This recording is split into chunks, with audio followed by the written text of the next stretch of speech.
right. I think it's about time we get started. A very good afternoon. It's my great pleasure to present to you Professor Eychmüller from Technical University of Dresden. And I'd like to share a little bit of his background. Being in the field of colloids, nanocrystal semiconductors, just to name one, but many other things, he has made very important contributions to our field, and I'm very happy to know him personally, also to have collaborated with him almost now 15 years. Over the years, we had the chance to work together in many different projects, and he's a very good friend of UNAM, Bilkent, and our teams. Professor Eychmüller, being the head of chair for physical chemistry at Technical University of Dresden, and he has been in Dresden as a full professor since 2005. And before Dresden, he has taken positions in Hamburg, in Berlin, in Los Angeles, and he received his PhD in the famous Max Planck Institute for Biophysical Chemistry, Göttingen. And in addition to his very important academic positions, including Dean of Chemistry in Technical University, he has been the member of Faculty Council of the Faculty of Sciences, and he is a member of the Senate in Technical University, and he served many years. He is a winner of ERC Advanced Grant and another ERC Proof of Concept. Without further ado, Alex. Thank you very, very much. Welcome. The introduction couldn't be nicer. Thank you very much. The pleasure is all on my side to be here, and I thank you very much for the invitation. And I'm going to talk about a topic which is not really closely related to my daily work. The journey of colloidal semiconductor crystals. I think it was even your suggestion. Once. Well, growing older has also these this aspect of, well, having a little more overview, and at days when you don't get any new ideas anymore, you can concentrate on that. What I have to say in the beginning is the journey of colloidal semiconductor nanocrystals does not exist, not yet. It is my journey. So this is all personal. This is a part of how I see the field, and don't feel offended if you have different feelings or other people have different, say, centers of gravity in this story.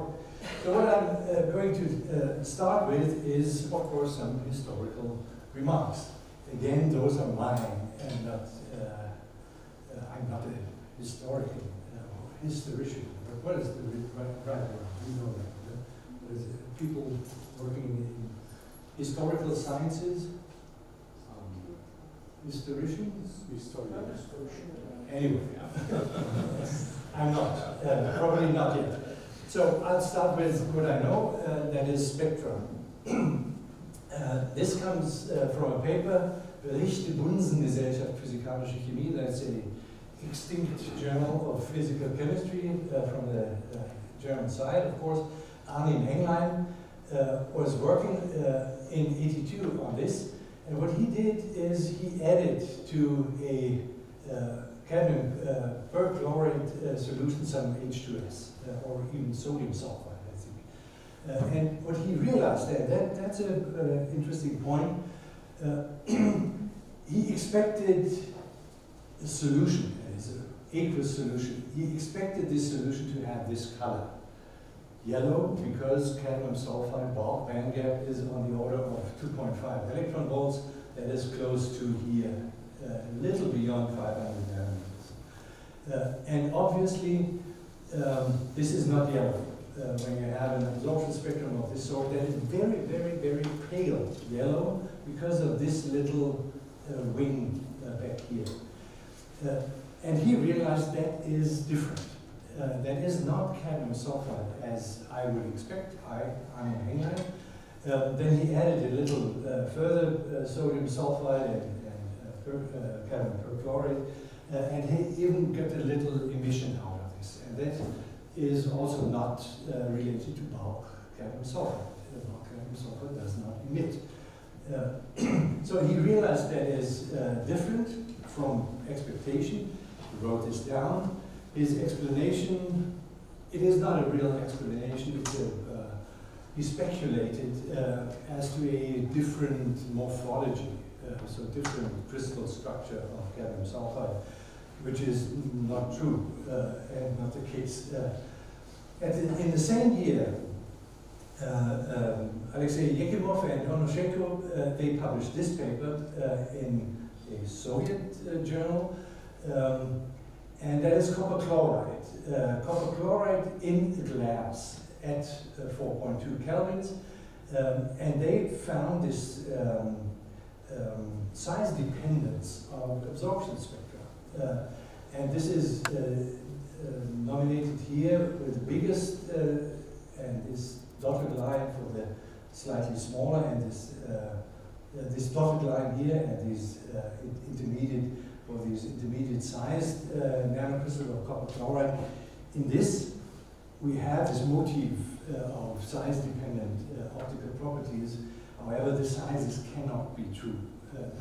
That is wrong here, certainly. Look at this intermediate thing, 10 nanometer radius for a copper chloride that is bulk in terms of size quantization. That is bulk, so that can't be true. This is overestimated. So they are much smaller. They have these Frankel excitons, and they are intrinsically much smaller. However, that is in the same year, the same finding somehow. Something is wrong here. And in the same journal, Sasha Efros and his brother have the explanation for this, which was then 1 year later in the then West, beyond the, in front, I don't know, of the Iron Curtain. On the other side of the Iron Curtain, it was Louis Bruce explaining what is seen in these papers, and that is, as you know, size quantization. That is the famous Bruss equation. Bulk band gap is given from the material. The molecule has, of course, a smaller density of states, and the nanoparticles are found in between. This is also an illustration of this. Important is that the actual transition energy this year, this difference, has to do with 1 over r to the squared from of the nanocrystals. Bulk band gap plus this gives the new band gap, and you reduce this by 1 over r because of the increased or enhanced Coulombic interaction between electron and hole. So that is the 4 papers I would say are the foundation of the field. This, you know, we all have similar slides. That is from my Hamburg days, cadmium telluride, because it spans so nicely the entire optical spectrum for visible eye, for the human eye. And we see the excitation up here, so that's the fluorescence of the cadmium tellurides of different sizes in aqueous solution. To all of the, that is a quantum chemical thing, of course, size quantization, that is quantum chemistry explaining this, and there is a classical analog, as it should be. Emil Roduna is a Swiss, and he grew up in the Swiss countryside, and he knows from his youth days that the large bells have small frequency, and the small bells have high frequency. So that is a classical analog of the size quantization effect. Returning to the names, I put 20 years ago, when I did my habilitation, the title of this habilitation and the respective talk was Semiconductor Nanocrystals 1980 until today, which was then 1999. So the first 20 years, if you wish. And I had the same introducing or introductory slides, except of the last one, and I put a genealogy, sorry, up with Henglein, Yakimov, Efros, and Bruce as the founders of the field. And then, of course, these people had students and postdocs. You probably, if you are in the field, don't know Bruce, but Alizatos and Burgundy. So they were both successively postdocs in Louis' group, and also the first generation of students they had, that is David Norris and Chris Murray, eminent scientists, Vicky Corbett, Sarah Tolbert, and Uwe Banin as a postdoc with Alizatos.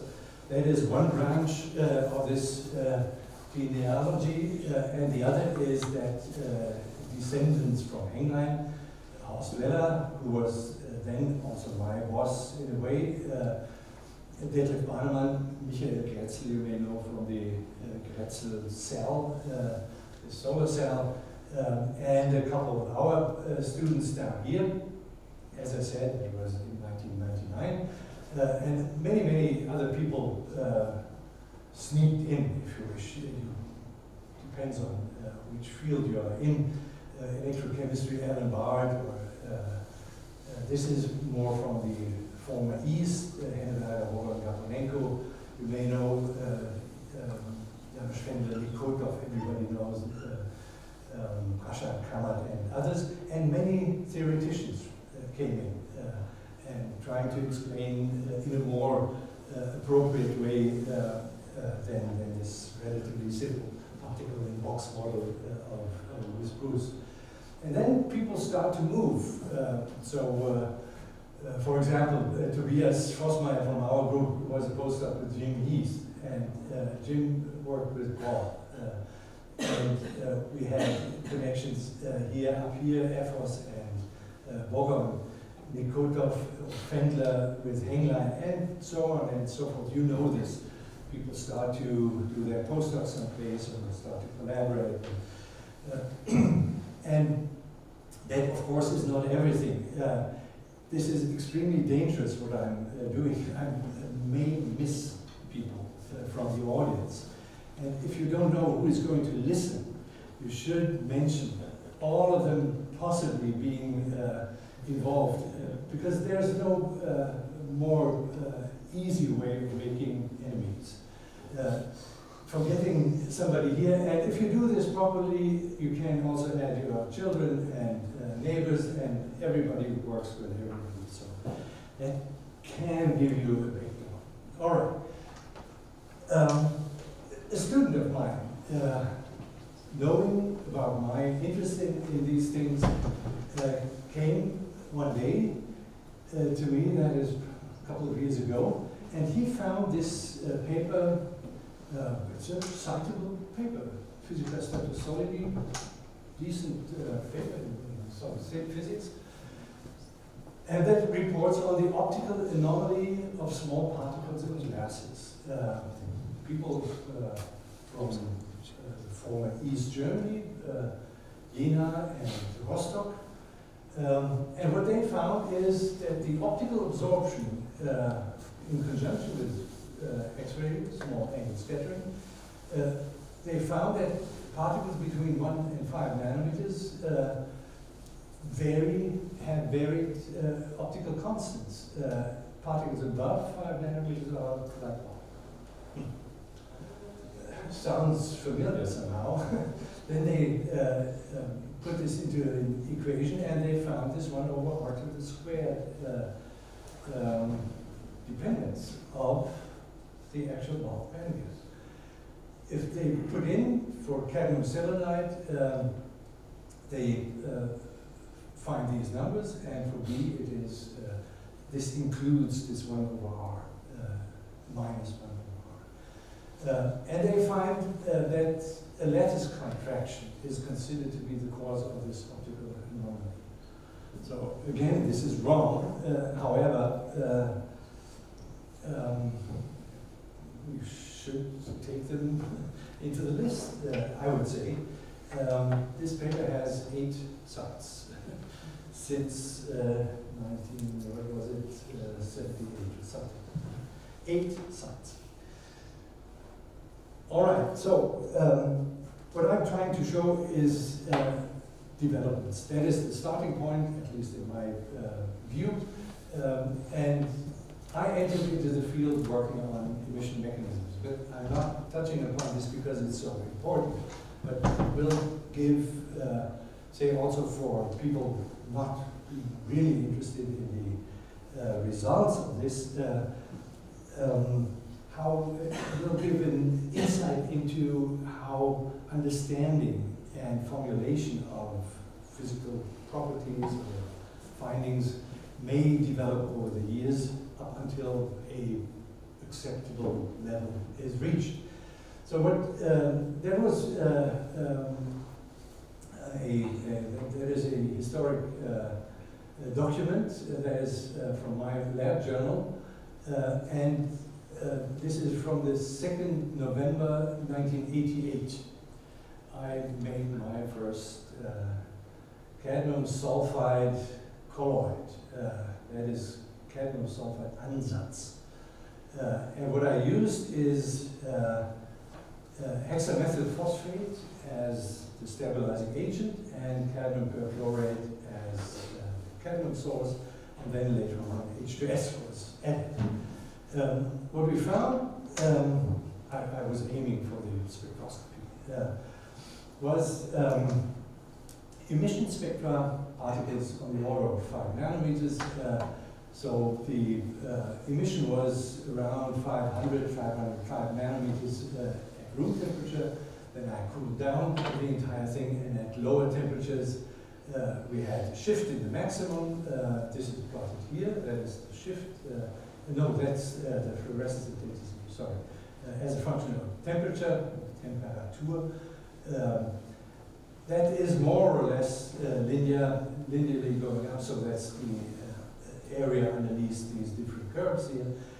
And we have, in addition, this shift of the maximum, which is understandable in a way, and we have a narrowing of the line, the emission line, also fine. All this is fine. More or less expected also from molecular photochemistry, where I was educated in. What was not expected is this here.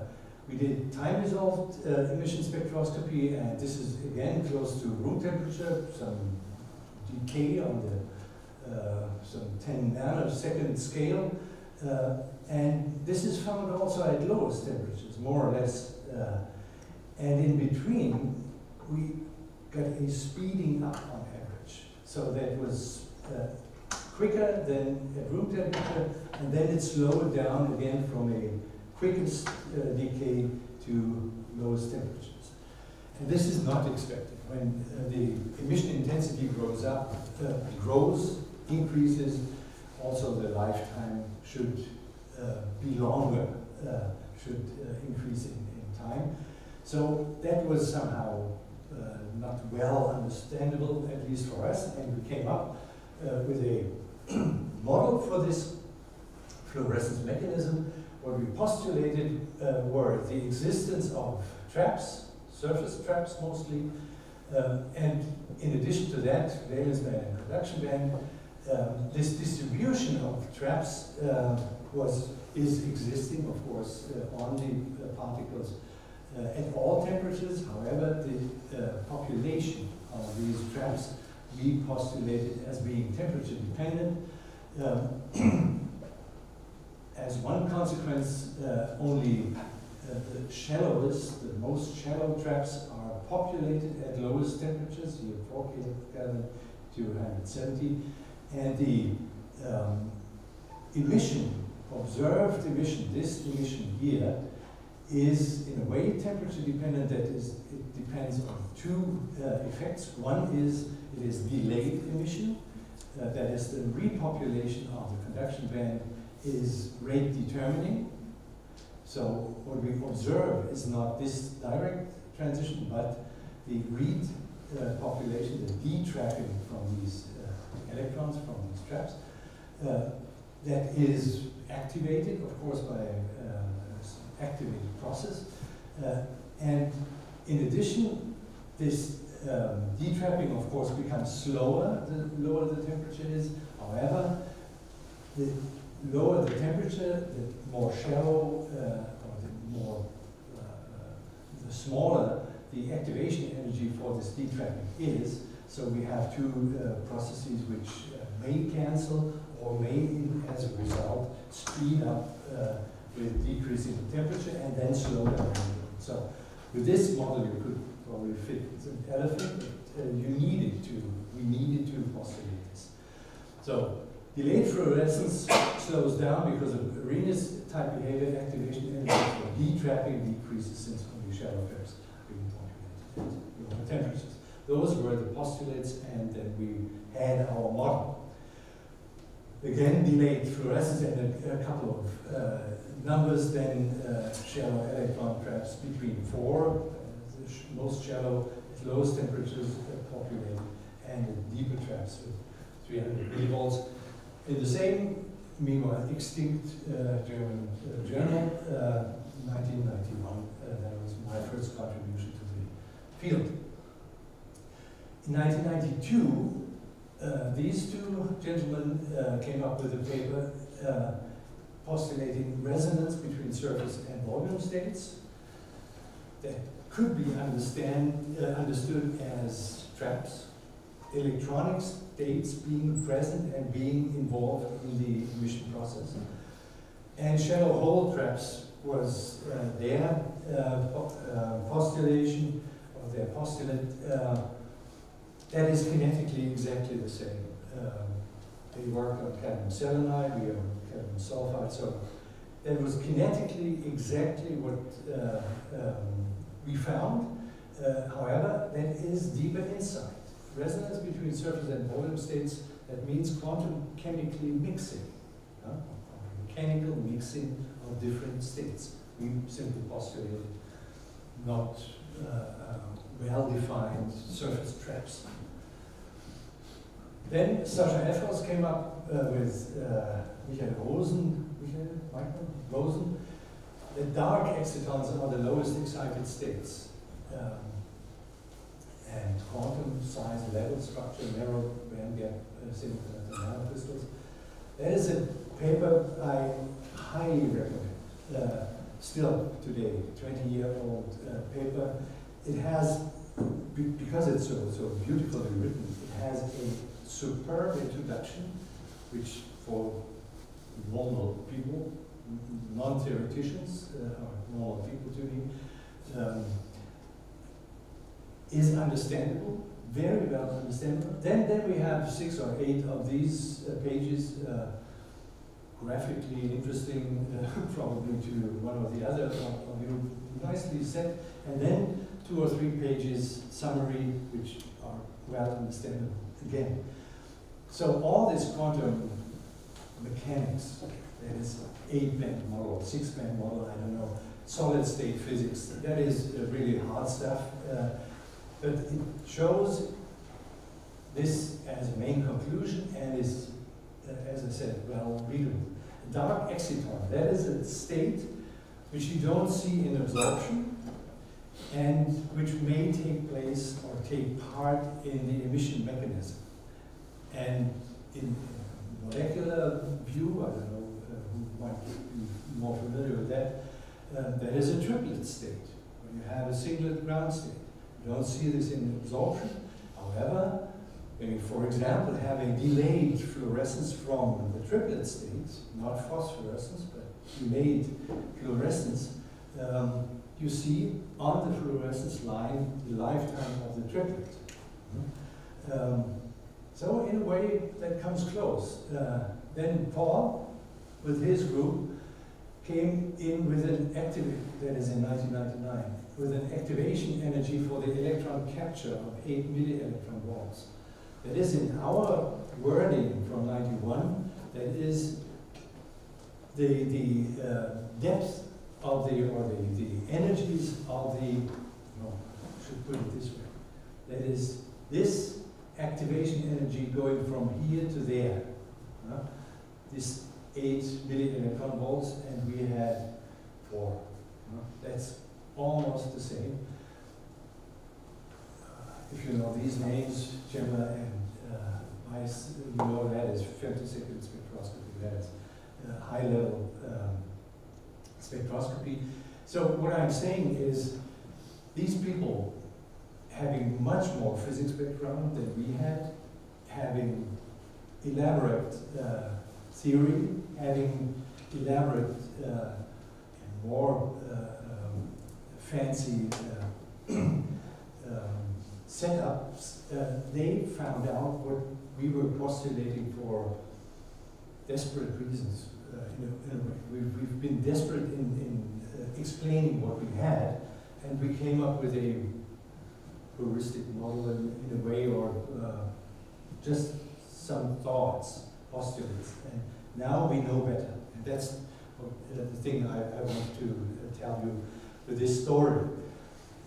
I've been in no state of this development. I've been angry on these guys. It was the opposite. I was happy that we finally understood what we were seeing.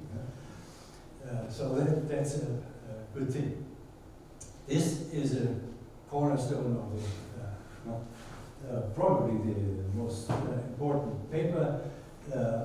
You've seen these names, Munchi and his first two students, Chris and David, and they have this very, very clear size dependence, clean cadmium selenide as a function of, well, the shift of the absorption as a function of size, as opposed to the 8 sites we have 1,000 times more. Then the development went on from these findings. For example, in Paul Alexander's group, Xiaogang Peng and I forgot the first name, they found these rod-like appearances of cadmium selenide. That went on with Liberato, also in Liberato Manna, also in Paul Alexander's lab. In the first place, that was from these nanorod samples. Here they have nicely tuned the length of the aspect ratio, length to diameter. In those samples, 5% tetrapods were found. Probably you'll find one here. We have a kink at least. So a couple here probably of these particles were not rods but tetrapods. And this is one of those. And Liberato came up with the explanation, well, that has to do with the cores. If you have a core, which is a word-side nanoparticle in structure, then this grows along the z-axis as a rod. But if you have a zinc-blended particle, which is a tetrahedron, that grows in 4 directions, in all 4 room directions. So 1, 2, 3 are easily visible, but one points outwards here. That's here where this dark spot is. Then, also a very important step also for the activities of Bilkent and his group is the finding of these nanoribbons, step 1 Jung, 2006 in JAX. They are very, very thin ribbons extended in X probably and Y direction, but not in the Z direction. So the thickness is very, very limited, and the signatures, the absorption signatures are extremely sharp. These ribbons have uniform thicknesses of 1.4 nanometers. One monolayer is on the order of 0.3, so that is 4 to 5 monolayers, I would say, with our today's knowledge, because that then converted into the nanoplatelets, which you may know, Sandrine, Eychmüller, and Liberté in JAX. That is also a well-recepted paper. They came up with the cadmium selenide nanoplatelets, which have this exactly the same signature balance wavelength region. This is an energy scale. And here you have the 3, 4, and 5 monolayers, distinct integer shifting from here to there with the addition of one more. Certain shape control is possible also with other materials, like in our lab we had some zinc sulfide, which is, aside from that, not really interesting, more spherical, more tetrahedral particles. Then this went on from the tetrapods to the octopods. Then Leonardo returned home and found octopods. And that is amazing.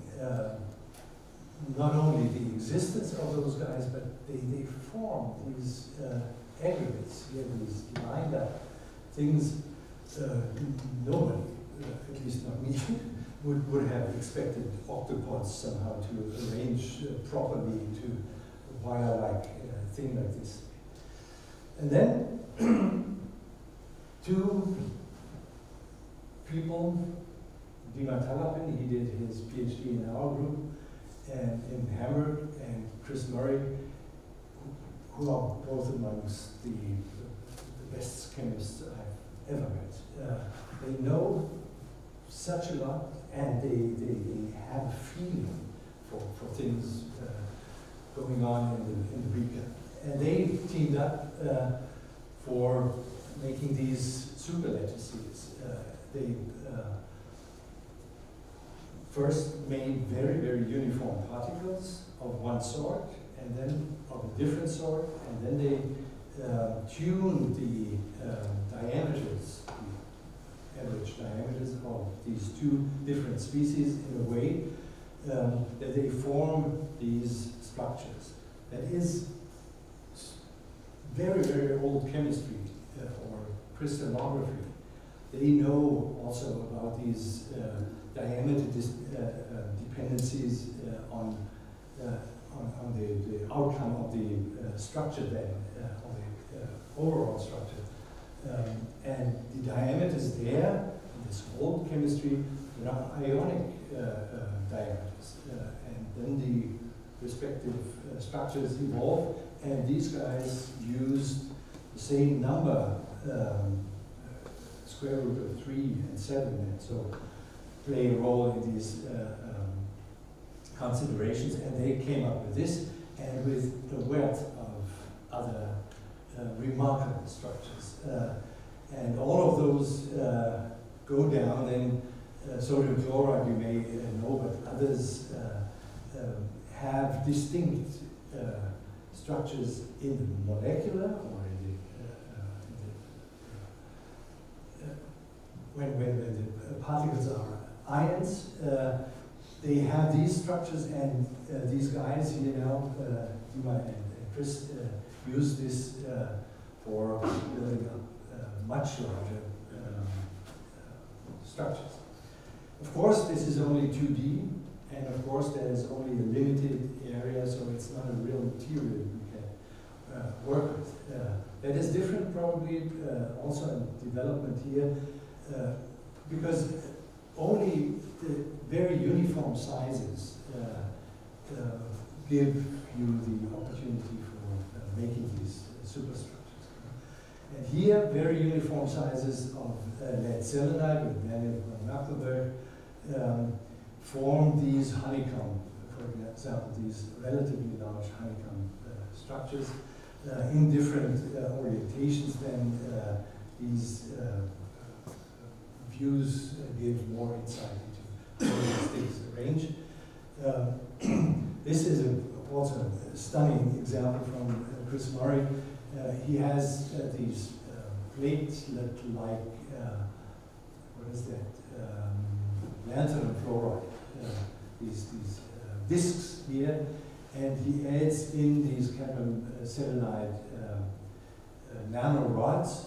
So what you have here is a disc, and in the interstitials you have exactly 2 rods. 2 rods, 2 rods, 2 rods, 2 rods. So AB2 type superlattice from colloidal solution. We contributed to this with lead sulfide, relatively uniform, and when you do things to them, especially weighting, you may end up with these ordered superstructures, or also called mesocrystals. So this is here particles of say 12 or 15 nanometers. Here we have 10 microns, so that is billions and billions of those nanoparticles being in this mesocrystal, and you may use this simply as a anthracene crystal. So pick one and dissolve in a good solution, in a good solvent, and you get a nanocrystal solution. So that's the dream came true for a colloid chemist. So having this uniformity to have this. This has been summarized, for example, by Nina Talapin in this volume of chemical reviews, self-assembly of colloidal nanocrystals, 750 references, so you better read the review. So it's a large thing. Yeah? Another property we were talking about also from the first days on is emission. And these are emissive semiconductor nanocrystals, room temperature, just UV lamp onto those. And also there we have a certain development over the years, emission quantum yields, so number of emitted photons per absorbed photons. And we had in this paper from 1991 truly the then world record, the 10% emission quantum yield. This increased then a little, then the first core shell particles came up, and the story was over with this 100% quantum yield from this group in 1997. And I added this paper here because of the IR emission, which is still one of the best. You can get beyond 1200 nanometers. Today we have routinely 10 to 60% in aqueous solution, in organics 20 to 80%. Then the second relatively long development I wanted to show to you is this: if you have a new synthesis, that is this one here. We started in my days with this cadmium sulfide, and we played a little with this and added mercury ions.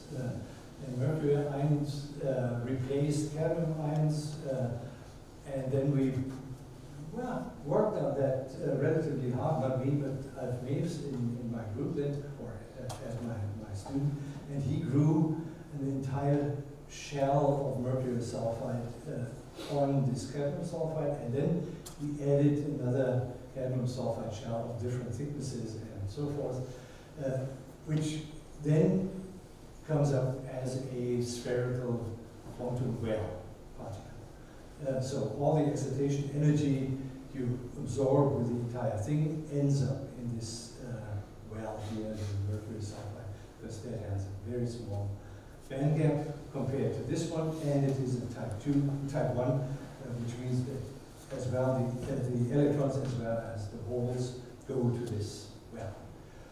There was, by the way, the first Gaussian shell particle, how that is named today, and the first cation exchange on semiconductor nanocrystal, but we didn't name it this way. It was. There was Alf's contribution there in Horst and my group then. I think 4 papers on preparation and photobleaching, a little elemental theory on this. Then Garner Bryant stepped in, which I typically like to have, that people explain what we see. And Alf went to Paul's group. You know all the names, meanwhile. High resolution TEM, whole burning fluorescent line mirroring, all these advanced spectroscopy methods in Paula Rizata's lab. Then, very funny for me at least, was that my postdoctoral mentor, which I was with 10 years before this, he stepped into the field and playing with picosecond and femtosecond spectroscopy on these, especially on the charge carrier and localization. Then we came into contact as the former host group of Eychmüller with Efrat Lifshitz. She's a specialist in the ODMR, optically detected magnetic resonance, and we did this on these particles. Then Alf returned to Germany, being a militant from at Thomas Maché's group, and he did single particle recognition, also on these very quantum realm particles. And we then went to Hamburg, and having a synchrotron facility there next door, and we did X-ray spectroscopy on those. So that might evolve for a span of 10 years. You might be busy with a good new synthesis. And imagine 2008 is the nanoplatelets, the first paper, and that's the same, or even in more dramatic instances. So far, that was La Plana. That is French saying for basic science. And now I come to a couple of applications. This is the first paper, also 20 years ago, using semiconductor nanocrystals biological lasers. Probably not the very first, but the first prominent paper, which again has been cited a lot. And from there on, of course, everybody should know the advantages of semiconductor nanocrystals compared to dyes. Dye stuff being coupled to biological entities. Well-established coupling chemistry, however, nanocrystals are much more photostable. They have more narrow emission bands. Different emissions might be inferred by only one laser as excitation source. Here you need for every single dye, and that is done, that is multiplexing. That is done, you need a different laser, and you may have infrared activity. So that would mean this should be overcome. But that's not true. Although we have a lot of activities, nanobiotechnology, many companies being founded on this, nanoparticle.com, so EBI. So many, almost all of my colleagues founded a company doing this. However, and that is the idea with all of them somehow coupling to biological things. And you can also publish on that, that is fine. However, the field, it is a multi-billion dollar field. It's a large market, but it has not been taken over by the nanocrystals. And there might be reasons for that. We could talk about my impression. But one thing is, there are certain applications now. There are extremely good what is that? Silver sulfide particles in China. Of course, we are seeking for others, and we are not alone with this. If you look here, less toxic materials. So toxicity, of course, is an issue.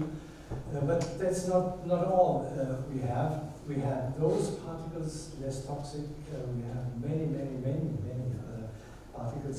As I said, silver sulfide is a good one. And very good, of course, is the deep tissue imaging with NIR emitters, and that is coming up. You need all the equipment for that, you need all the optics for that, and that is in a research stadium, stage, but I think that might overcome these limitations and might then later on be used for diagnostic questions. However, not fully taken over here. Then we talk about LEDs. I'll cut this short. LEDs, so true electroluminescence. This is a little that works also with NIR emitters. Could be more interesting. Pretty old stuff. We contributed a little to this with spray coating and other things. But electroluminescence is not easy. It is easier, we summarize this also someday, it is easier to have the color conversion, and that is really on the market. Here we have some of the best LEDs, and of course you're in the middle of the typhoon here with this recent review, and I'm not commenting any further than that. But color conversion, that was really the very first consumer product being on the market because it uses semiconductor nanocrystals. That was this Sony luminous display, which is, I think, on this side much better than on this side. I'm not quite sure. Here, that is a good one. So this was relied on Luigi Bowendi's spin-off, or his with his participation, his people, Q Division. They produced and then transferred to Sony the cadmium selenide nanocrystals. Very, very photostable, extremely good particles. However, that lasted, I think, a year or so, up until people found out the European Union does not tolerate cadmium anymore. In a display of this size, or this size, we have on the order of 6 milligrams of cadmium. So you would have to eat the entire thing. Nobody does. Of course, it's a question of deposition, of getting rid of that stuff, and the regulations are in place, and probably for good reasons. And because of this market, this market was not accessible anymore. Samsung, for example, came up with, I presume, indium-containing nanoparticles, probably not pure indium phosphide, but no. There are people in the room which might probably know better. And we played with color conversion. So we are not talking about electroluminescence, we are talking about color conversion, and we played around with this, and we used salt matrices in various ways. I'm not going into detail here, with also the help and contribution of Volkan. We made platelets or pressed nanoparticle containing salt matrices and put them onto each other, giving them rise with the illumination of this blue emissive diode here to this white light emission, which is found here. Another area of applications is dye-sensitized solar cells, or solar cells in general. There is this famous paper of Michael Kretzel, putting onto a titanium dioxide electrode an absorbing dye which captures the light, and then the electron is transferred here, and there is a closed circle circuit if you refresh the mediator, which then deposits an extra electron here. So that is closed. And I'm more than proud to have collaborated with Michael Kretzel on 3 occasions, 3 papers, and the basic idea was replacing the organic dye with a nanocrystal. We're not the only ones doing this, but we had these 3 papers relatively well accepted. Still quite some science in there. However, with these numbers, of course, we don't get anywhere. And that is nicely seen. You may have seen this diagram that is refreshed every 6 months or 3 months from NREL. They plot the efficiencies of solar cells on a time scale. So we don't have to touch upon those.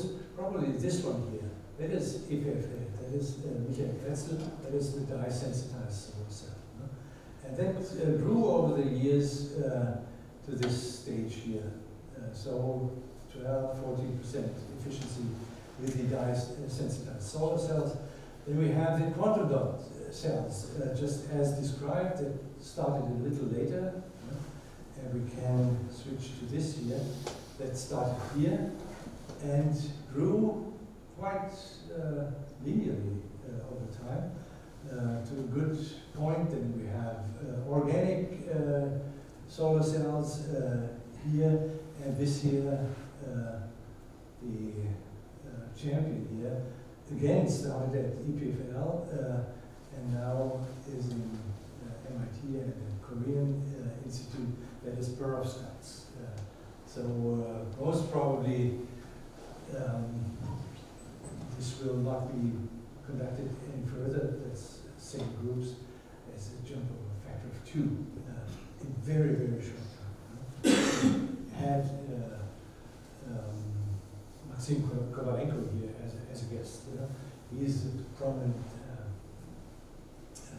contributor to this development here. All right, then we have white light emission, doubly doped. We have FETs, so the field effect transistors based on nanoparticles. Interesting field. We did a little on that, and we came up with electrical mobilities of 4 centimeters squared per volt second. That is relatively good if you compare this with organic electronics, and this comparison is okay because that is both relatively cheap, that is solution based, and readily made FETs. However, it is relatively bad compared to the best in the field, and that, no surprise, is again NEMA, having about 100 times the mobility, and mobility is one of the important parameters. One of the reasons here is he uses hydrazine in the processing of the layers here, and my people don't, and we in general don't. It has to do with surface chemistry, this hydrazine, which is beneficial for that, but it's extremely dangerous to work with. I'll touch upon a couple of further reviews, just to give you a starting point if you wish to deal with this. There was a special issue of Chemical Reviews in 2016 on nanoparticle chemistry, so that's on the order of 1,000 pages on nanoparticle chemistry. And that is condensed information. For example, on the aqueous-based semiconductor nanocrystals from Lyon, from Andreas group and Ming Gao, both were also postdocs in our group in the Hamburg Times, or extended visitors. That is more than 100 pages with 840 references only to the aqueous synthesis of nanocrystals. It's a lot. And we have here Viktor Klimov's group on things also being lively here, lasers, LEDs, photovoltaics, and things. Also, again, about 100 pages, 700 references. So you really better pick your topic and start with this, and then you can build on that. Very, very good basis for that. This review is much shorter. It has 4 pages. That is very simple, by John Owen and Louis Bruce. It has a deficiency, and that is it refers more or less only to Louis Bruce's work. But nevertheless, he contributed to all those, and that is fair. And to get this impression, and no, come on, let's follow. I had this talk ready before I saw this. Now, we start in 82. Huh? We have 93, this seminal paper. We have the emission quantum yields. We have, well, today, routinely, 20 to 80%. We have the nanoplatelets. I didn't talk about blinking and bi-exciton things, but here we have, again, core-shell shell, giant shells, and emission quantum yields of on the order of 100%. That is true for these Sony Q division particles being in the Sony TV set. Do I have 2-3 more minutes? Sure. Yes, because that was the story. And I have a few sentences only to say about what I am interested in today. That is aerogels, non-ordered superstructures. And this is the paper which attracted me. I talked to the students over lunch about this. In 2005, Stefan Prof published a paper on cadmium sulfide, for example, but also lead sulfide, zinc sulfide. That is an aerogel from originally colloidal cadmium sulfide nanoparticles. So she gelated this into in a flask and then dried this. This is an interconnected network of 2% of the bulk density of cadmium sulfide. Consists only of cadmium sulfide, just a little extra connecting residues, I should say, and this was her then characterization, and that really took my attention because this is, in a way, a quantum object, which you see in a second. I thought we can do much better because from a particle point of view, those were really not so good. Stephanie's particles are today superb, but I thought we can do much better in these days. It took us a little while, 2 years, up until we had our first aerogels from cadmium telluride nanoparticles. You remember the 7 flasks from the middle, one of the middle fractions. We had those. And this is clear-cut evidence for a quantum object which is of macroscopic size. It is red and it has emission, or orange, which are typical signatures of quantum object. You can carry this around. That is a few milligrams only, this cubic centimeter. Extremely lightweight, and I think interesting. And then we played around with this with different colors, different compositions, and again we ended up with white light emissive aerogels, which was new at this time, and that was simply the addition of the playing with the number ratios of these particles. And we talk about reviews.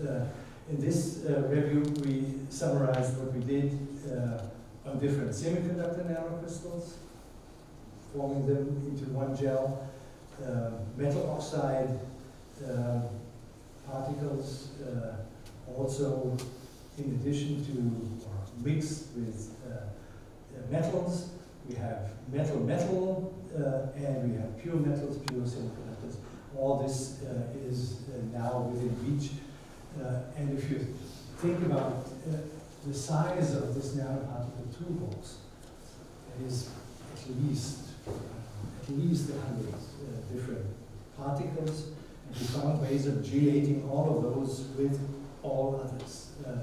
So by far too many options for being scanned or screened.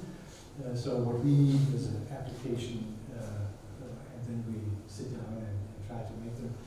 And for the metals, that is mainly those here, multi-metals, bimetals and trimetals, that is electrocatalysis, mostly. That was it.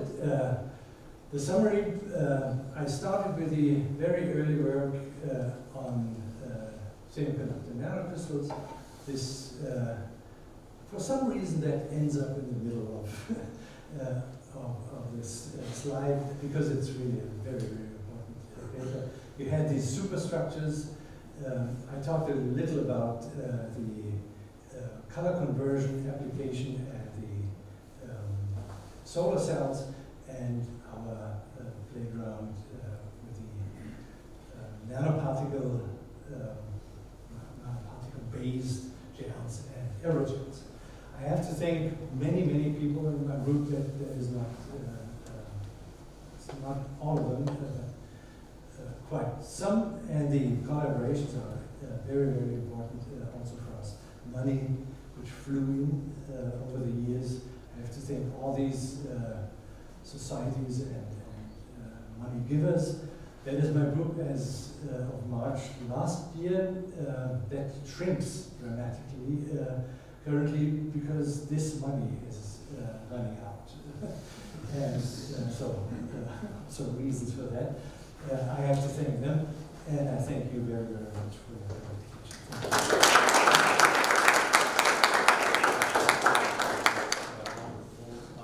Overview and inspired comments. Great, thank you. So, any questions for Professor Eychmüller? Or yes, please. Yeah, that was a great talk. I mean, I'm not from the field, but that was a really nice introduction. And actually, I read this review article from Michael Engel, the one we showed a few days ago. And there, like, when they were talking about speed of these reactions, it occurred to me, because it's slow. Like, sometimes if you use stabilization techniques or evaporation, it takes a really, really long time to produce these superlattices. What is the current state of the art? How fast we can grow these systems to the full shapes and polyhedra? I don't have a good answer to this. I know it took an awful lot of time. It took a very, very silent spot in which we didn't find in the lab. We went to the basement and some room which was never touched.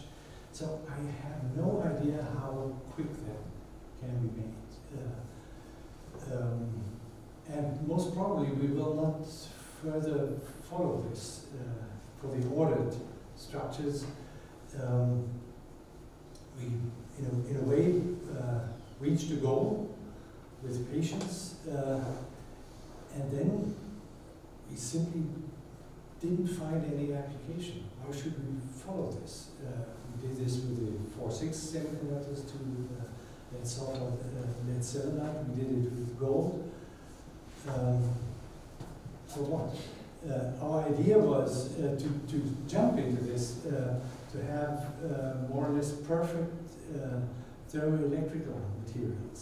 Lead sulfide was predicted to be a very, very good thermoelectrical material when you have wires of dots in a way. And we thought that might also be true in 3D. And then we tried to contact these super things with electrodes, and they flew away because there is still too much solvent in. They have these long chain stabilizers, and there's quite some volume which is still filled with liquid, and if you even barely touch them, they flow away. So,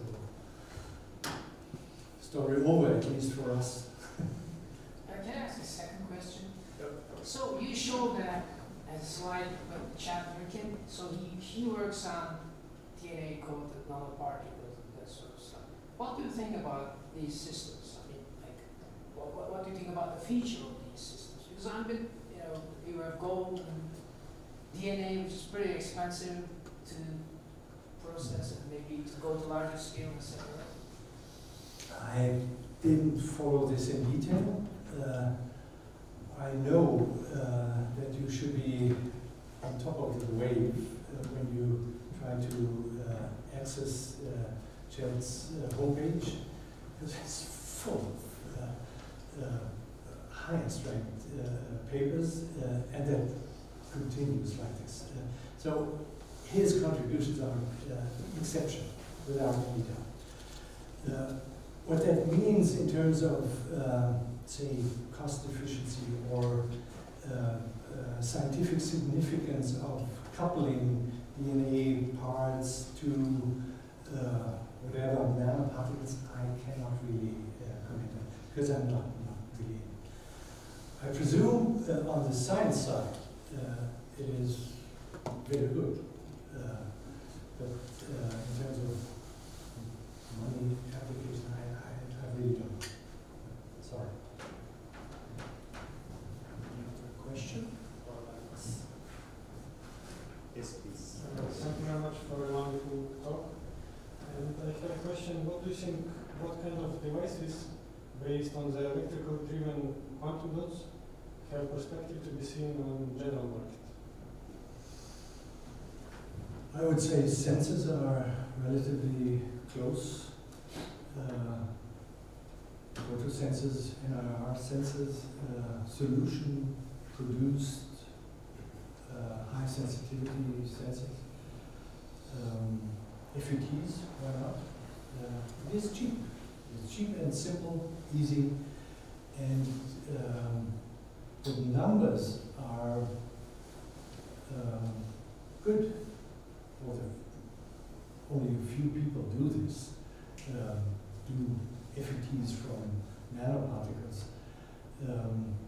One prerequisite is matched, that is uniformity of the particle sizes, because particle size relates to the band gap, and if you have some slightly bigger particles in, then you have traps for migrating charge carriers, and that is really matched, not only with the 2,6 cadmium selenide, but also with other particles. So I could imagine this to evolve. But aside from that, I've told Volkan, I'm not going to be a prophet. There is no future part in this, because it's so difficult to talk about things being in the future, because they are in the future. So, no further comments from my side. Another question? Hazing, of course. Yes. For displays, so OLEDs are self-emitting devices, but for quantum dot TVs, we need a light generator at the back. So what is the barrier for quantum dots to work like OLEDs? What is the problem there? Because as a consumer of TV, OLEDs are good at showing dark images, but as the other ones don't show that dark, so there's constant light there. In detail, I can also not comment on it, because we are not in depth working on it anymore. We showed this 10 years ago, that is nice, and it became difficult. Difficult means surface chemistry was not good enough. You could, I think you could pick up on quite a number of these early papers or efforts. Now we have inorganic capping, very well, ions, very small. So particles can, in principle, come very close to each other, still remaining separate, electronically separated. We have the divalent couplings, divalent cation couplings, they are iodide capped particles. So that is relatively close. And we have good conductivity. So if you wish, go for it. A couple of the drawbacks have been resolved, or not present anymore. But still, interfaces, charging interface, yeah. of course, great progress. Yes, without any doubt. Right? But look at the time scales. So 20 years is nothing. Other question? But you're young. So go for it. Well, I should have one question for you. Sure. Recently, Samsung has announced publicly that they will be investing $11 billion specifically into semiconductor nanocrystals. So, Kidding. I am serious. 11 billion. 11 billion, not billion, not any other currencies, US dollars, 11 billion. This is a recent announcement. I want to surprise you, yes. What is your take on it as a very important scientist who has made incredible contribution to this field?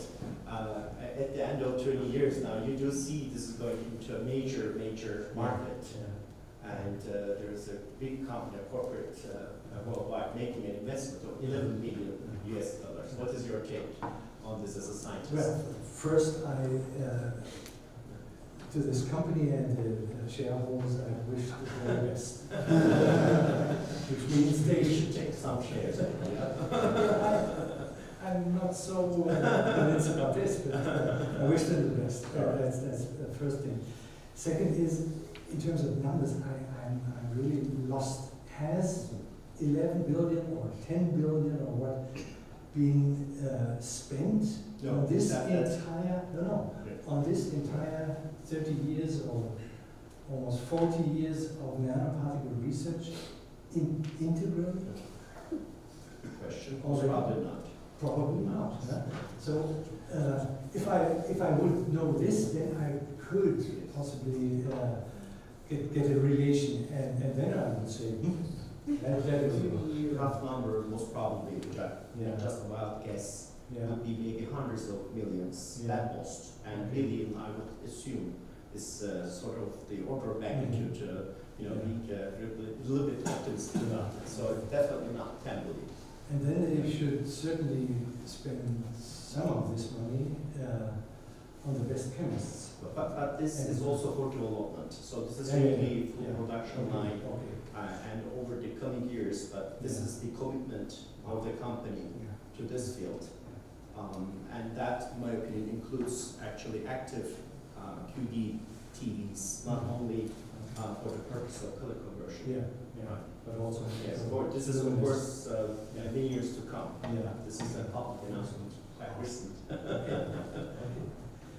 All right. Well, thank you so much. Please join me to thank our colloquium speakers. A small token of appreciation, as far as our tradition goes, for you to remember us. Your own poster that has been scattered around the campus. Thank you so much. Thank you. Thank you. Thank you.